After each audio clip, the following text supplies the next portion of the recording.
Babies ಅಲ್ಲಿ umbilical card ಹೊಕ್ಕಳು ಬಳ್ಳಿಯನ್ನ ಹೇಗೆ ನೋಡ್ಕೊಬೇಕು, ಹೇಗೆ ಕೇರ್ ಮಾಡಬೇಕು ಅಂತ ನಾನು ಈ ವಿಡಿಯೋದಲ್ಲಿ ಹೇಳ್ತೀನಿ. ನಾನು ನಿಮ್ಮ ಮಕ್ಕಳ doctor Sunil. Follow this account and share it your family members. ನಿಮ್ಗೆ ಏನೇ ಡೌಟ್ ಇದೆ ಅಂತಂದ್ರೆ ಕಮೆಂಟ್ ಮಾಡಿ ನನಗೆ ತಿಳಿಸ್ಕೊಡಿ. ನೀವು ನೋಡಿರ್ಬೋದು, ಎಲ್ಲ ಬೇಬೀಸ್ಗೂ ಹುಟ್ಟೆ ಆದಮೇಲೆ ಅಂಬಲಿಕಲ್ ಕಾರ್ಡ್ ಅನ್ನೋದು ಕ್ಲ್ಯಾಂಪ್ ಮಾಡಿರ್ತಾರೆ. ಇದು ತಾನೇ 7 to 10 days ಅಲ್ಲಿ ಬೀಳುತ್ತೆ. ಇದು ಏನೂ ಪ್ರಾಬ್ಲಮ್ ಆಗಬಾರ್ದು, ತಾನೇ ಬೀಳೋದಕ್ಕೆ ನೀವು ಏನು ಸ್ಟೆಪ್ಸ್ನ ಫಾಲೋ ಮಾಡಬೇಕು ಅಂತ ನಾನು ಈ ವಿಡಿಯೋದಲ್ಲಿ ಹೇಳ್ತೀನಿ.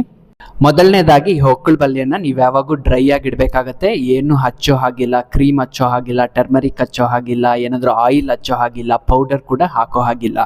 ಮತ್ತೆ ಸ್ನಾನ ಮಾಡಿಸ್ಬೇಕಾದ್ರೆ ಈ ಅಂಬಲಿಕಲ್ ಕಾರ್ಡ್ ವೆಟ್ ಆಗುತ್ತಲ್ವಾ, ಏನು ಮಾಡಬೇಕು ಡಾಕ್ಟರ್ ಅಂತ ಕೇಳ್ತಾ ಇರ್ತೀರಾ.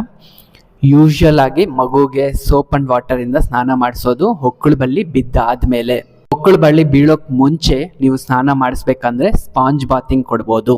ಸ್ಪಾಂಜ್ ಬಾತಿಂಗ್ ಅಂದರೆ ಏನು ಡಾಕ್ಟರ್ ಅಂದರೆ, ಉಗುರು ಬೆಚ್ಚ ನೀರಲ್ಲಿ ಸಾಫ್ಟ್ ಕಾಟನ್ ಬಟ್ಟೆ ತಗೊಂಡು ಮೈ ಒರೆಸ್ಬೇಕಾಗತ್ತೆ.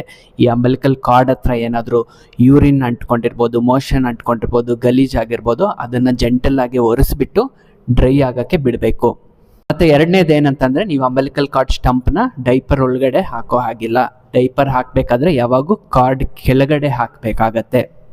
ಮತ್ತು ಮೂರನೇದು ಏನಂತಂದರೆ, ನಾನು ಆಲ್ರೆಡಿ ಹೇಳ್ದಂಗೆ 7 to 10 days ಅಲ್ಲಿ ತಾನೇ ಡ್ರೈ ಆಗಿಬಿಟ್ಟು ಬ್ಲ್ಯಾಕ್ ಆಗಿಬಿಟ್ಟು ಬೀಳುತ್ತೆ.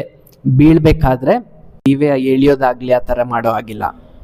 ಮತ್ತು ಇನ್ನೊಂದು ಏನಂತಂದರೆ, ಈ ಅಂಬಲಿಕಲ್ ಕಾರ್ಡ್ ಬಿದ್ದಾದಮೇಲೆ ಫ್ಯೂ ಡ್ರಾಪ್ಸ್ ಆಫ್ ಬ್ಲಡ್ ಅನ್ನೋದು ಬರುತ್ತೆ. ಏನು ಗಾಬರಿ ಪಡ್ಕೊಬೇಡಿ. ಈ ಡ್ರಾಪ್ಸ್ ಆಫ್ ಬ್ಲಡ್ನ ನೀವು ಕಂಪ್ರೆಸ್ ಮಾಡಿದರೆ ಸಾಕು, ಕಡಿಮೆ ಆಗುತ್ತೆ ತಾನೇ.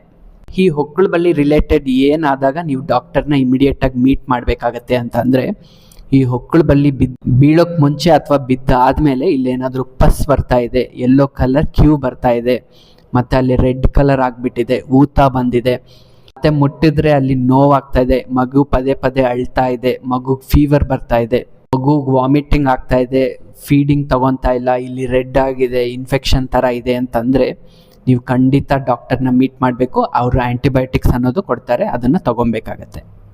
ಈ ವಿಡಿಯೋ ನ್ಯೂ ಪೇರೆಂಟ್ಸ್ಗೆ ಯೂಸ್ಫುಲ್ ಆಗಿದೆ ಅಂತ ಅನ್ಕೋತಾ ಇದ್ದೀನಿ. ನಿಮಗೆ ಈ ವಿಡಿಯೋ ಇಷ್ಟ ಆಗಿದೆ ಅಂದರೆ ಲೈಕ್ ಮಾಡಿ, ಶೇರ್ ಮಾಡಿ, ಫಾಲೋ ಮಾಡಿ, ರೀಪೋಸ್ಟ್ ಮಾಡಿ. Thank you. Stay safe, stay healthy.